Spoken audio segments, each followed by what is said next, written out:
When 3 babysitters quit after just one day, Sarah knew something was off. Determined to figure out what was going on in her home, she set up a hidden camera, and what she discovered left her stunned. The morning sun filtered through the kitchen window, casting a soft glow over the breakfast table. A half-eaten bowl of cereal sat forgotten as my mind drifted, lost in a mix of confusion and frustration. Lily, my 5-year-old, sat on the other side of the table, swinging her legs, occasionally giggling at her baby brother Max, who was busy smearing yogurt across his face. The kids were oblivious to my turmoil, to the tightness that gripped my chest every time I thought about it. "Here we go again," I muttered under my breath as I wiped Max's hands clean, his infectious giggles momentarily easing my mood. I didn't need to look at my phone to know what the message was. The dreaded notification that had been looming since last night buzzed persistently on the counter. I had felt that sinking feeling before. With a heavy sigh, I finally picked up the phone, already knowing what I would find. "I'm sorry, but I won't be able to continue working with your family. Thank you for the opportunity." I read the text from Megan, the latest babysitter, twice trying to make sense of it. Megan had been perfect, or so I thought, bubbly, responsible, patient with the kids, and genuinely excited when we interviewed her. She had been hired just yesterday and now she was gone, just like the others. My chest tightened with anxiety and I leaned against the counter, staring blankly at the message. I knew the script by now. Each babysitter would start with enthusiasm, then suddenly quit without a real explanation. No matter how polite or professional their message seemed, they always left after just one day. It didn't make sense. "What's wrong with us?" I whispered, rubbing my forehead as if I could massage the stress away. The faint sound of toys clattering from the living room pulled me back to reality. Lily was focused on her dolls, her little brow furrowed in concentration as she made up some elaborate story for them. Max toddled around happily, oblivious to the chaos his mother was grappling with. They were fine, normal, happy kids. So why was it that every babysitter who walked into our home left after a single day? It has to be something I'm missing, I thought as I deleted Megan's message. I was beginning to feel like I was cursed. Glancing at the clock, I knew Julie, my best friend, would be arriving soon for our usual coffee catch-up. Maybe talking things over with her would help. Maybe she'd have some insight into why this kept happening. I couldn't help but feel like the universe was playing some cruel joke on me. First, it was Emily, the sweet graduate student who had to leave because of unforeseen circumstances.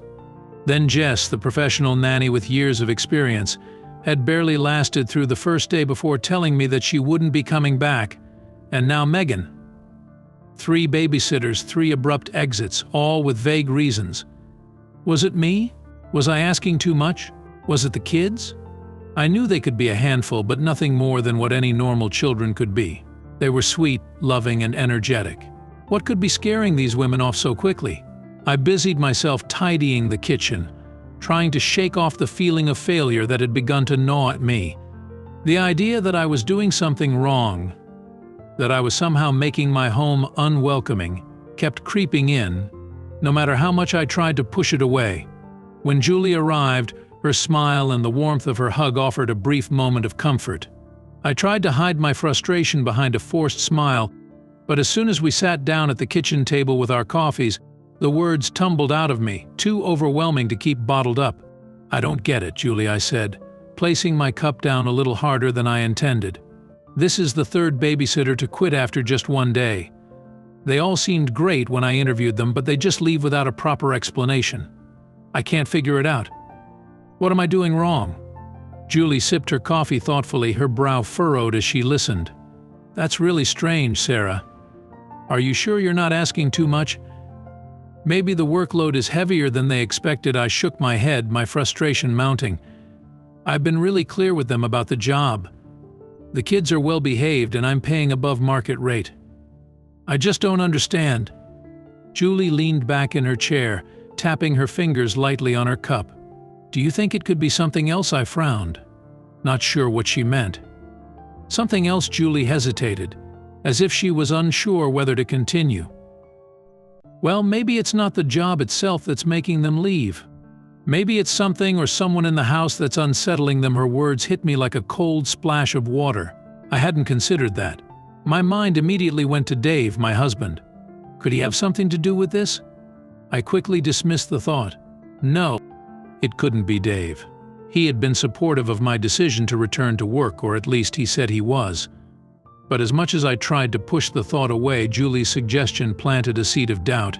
Could there be something else going on in my home that I just wasn't seeing? I spent the rest of our coffee date trying to stay engaged in the conversation, but my mind was elsewhere, turning over Julie's words again and again. I couldn't help but replay every interaction the babysitters had had with Dave, trying to find something, anything that might explain why they all seemed to run at the first opportunity. Julie left, and I was alone again, the weight of my thoughts growing heavier by the minute. I had to figure this out. The kids deserved stability, and I needed to get back to work. I couldn't keep going through this cycle of hiring babysitters, only for them to disappear. By the time the clock ticked past midnight, I had made up my mind. I couldn't sit around doubting myself any longer. I needed to know what was happening in my home. I wasn't going to wait for another babysitter to leave. I was going to take matters into my own hands. The next morning, after Dave left for work, I rummaged through Max's old closet and found the nanny cam we had used when he was a baby. It was small, discreet, and easy to hide. My hands shook as I set it up in the living room, tucking it between some books on the shelf where it wouldn't be noticed. I told myself this was just for peace of mind, but deep down I was afraid of what I might find. Later that day, I hired another babysitter. I tried not to dwell on the failure of the last one. Rachel, the new sitter, was a sweet college student with a bright smile and a calm demeanor. She greeted the kids with enthusiasm, and for a moment, I let myself hope that maybe this time would be different. Maybe Rachel would last more than a day. But this time, I wasn't going to leave things to chance. Instead of heading to work after Rachel arrived, I parked down the street and pulled out my phone. My heart raced as I opened the live feed from the nanny cam, my eyes glued to the screen. At first, everything seemed fine. Rachel was playing with the kids in the living room, and they were laughing, clearly enjoying her company. But as the minutes ticked by, I couldn't shake the feeling that something was about to go wrong. My grip tightened on the steering wheel. And then, just like clockwork, Dave came home early. I stared at my phone, barely breathing as I watched the scene unfold. Dave entered the house with his usual casual smile, hanging up his keys and greeting Rachel warmly. "Hey there," he said, his voice a little too friendly. "How's it going?" Rachel looked up from where she was playing with Max. "Oh, everything's great. The kids are wonderful. Good to hear," Dave replied, his tone warm but with an underlying tension that I couldn't quite place. "Can I talk to you for a second?" Rachel hesitated but nodded, following him to the couch. My heart pounded as I leaned closer to the screen, feeling an uneasy mix of anxiety and dread. "Look," Dave began, his tone shifting to something more serious. "The kids can be a handful, especially Max. Sarah's been struggling with postpartum depression, and it's been tough on all of us." My stomach dropped. Postpartum depression? That wasn't true. I had never been diagnosed with anything like that. What was Dave talking about? Rachel looked concerned. "I'm so sorry to hear that," she said softly. "But the kids seem fine to me." "They are," Dave said, his voice smooth and persuasive, "most of the time. But it can get overwhelming. If you feel like this isn't the right fit, it's okay to step away now before things get too complicated." Rachel shifted uncomfortably, clearly unsure of what to say. Dave leaned in closer, lowering his voice. "And just between us," he added, his voice dropping to a near whisper, "we've had problems with babysitters in the past. If they don't work out, it's usually for the best. You understand, right?" My hands tightened around my phone, my heart hammering in my chest. I watched as Rachel nodded, her expression uncertain. The tension in the room was palpable, even through the tiny screen. Dave was trying to manipulate her, to push her away before she could even settle into the job. I felt sick. This was why the babysitters kept leaving. It wasn't the kids. It wasn't me. It was Dave. He was sabotaging every single one of them. Tears stung my eyes as I watched the rest of the interaction play out. Rachel excused herself soon after, clearly uncomfortable, and I knew what was coming next. By the time I got home that evening, she had already sent me a message saying she wouldn't be returning. I felt numb. My mind was racing, trying to process what I had just witnessed. Dave had been undermining me this whole time, sabotaging every babysitter I hired, feeding them lies about me, about the kids. And I had never even suspected it. When Dave walked through the door later that night, I was waiting for him in the living room, the nanny cam footage still fresh in my mind. "Sarah, hey," he said, smiling as if nothing was wrong. "How was your day?" My hands shook as I stood up to face him. "I know what you've been doing," Dave, his smile faltered, confusion flickering across his face. "What are you talking about?" "I saw you, Dave. On the nanny cam. I saw how you talked to Rachel today and the others before her. You've been pushing them away, haven't you?" His expression hardened, his face turning cold. "You've been spying on me." "I had to, Dave," I shot back, my voice trembling with anger and hurt. I couldn't understand why every babysitter was leaving, and now I know. You've been lying to them, manipulating them. Why? Why would you do that? Dave's jaw clenched, and for a moment he didn't say anything. When he finally spoke, his voice was low and controlled. "I was protecting this family, Sarah. Those babysitters weren't right for us. They didn't understand what we need. That's not your decision to make," I shouted, my voice cracking.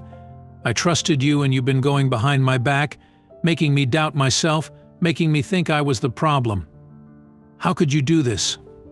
Dave took a step closer, his eyes dark and unyielding. "You were the one who wanted to go back to work. You were the one who hired strangers to take care of our children. I was just making sure we didn't end up with someone who wasn't fit for the job." I stared at him, my heart breaking as I realized just how deep his manipulation went. This wasn't about protecting the family. This was about control. "I can't do this anymore," I whispered, my voice barely audible. "I can't stay in a marriage where I'm constantly being undermined, where you're sabotaging everything I try to do." Dave's face softened slightly, his voice taking on a pleading tone. "Sarah, please. I was just trying to help. We can fix this," but it was too late. The trust between us had been shattered, and there was no going back. I took a deep breath, my heart heavy with the weight of the decision I had to make. "I'm leaving, Dave," I said, my voice steady despite the tears streaming down my face. "I'm taking the kids and we're leaving." Dave's expression hardened again, but this time he didn't argue. He knew, just as I did, that there was no saving this. The damage had been done. That night I packed up a few essentials for the kids and me, my heart aching with every item I stuffed into the suitcase. I didn't know what the future held, but I knew one thing for certain: I was done living in a house full of lies and manipulation. As I loaded the kids into the car, I took one last look at the home we had built together, the life I had thought was solid and unshakable. But now, as I drove away into the night, I knew that I was finally free. The road ahead was uncertain, but it was mine to navigate. And that was enough.